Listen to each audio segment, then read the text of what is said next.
அஸ்ஸலாமு அலைக்கும் வரஹ்மத்துல்லாஹி வபரகாத்துஹு. என் அன்பு இஸ்லாமிய உறவுகளே, இஸ்லாத்தை அறிந்து கொள்ள ஒரு புதிய முயற்சியுடன் உங்களை சந்திக்கிறேன். அறிந்து கொள்வோமா? இஸ்லாமின் ஆரம்ப காலத்தில் ஒரு சிறிய வீட்டுக்கு தாருல் அர்க்கம் என்று பெயர் ஏன் வந்தது தெரியுமா? அந்த வீடு இஸ்லாமிய வரலாற்றின் மிக முக்கியமான இடங்களில் ஒன்று. அதன் உரிமையாளர் அர்க்கம் இப்ன் அபில் அர்க்கம் ரலியல்லாஹு. தார் என்பதே வீடு, அதனால் அது அர்க்கமின் வீடு, தாருல் அர்க்கம் என்று அழைக்கப்பட்டது. அந்த நாட்களில் முஷ்ரிக்குகள் முஸ்லிம்களுக்கு கடுமையான துன்பம் கொடுத்தார்கள்.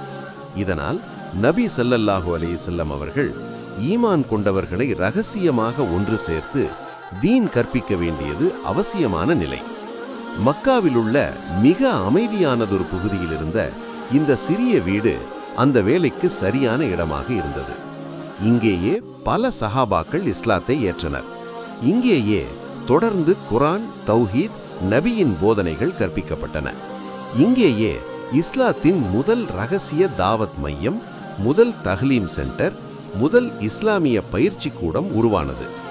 தாருல் அர்க்கம்.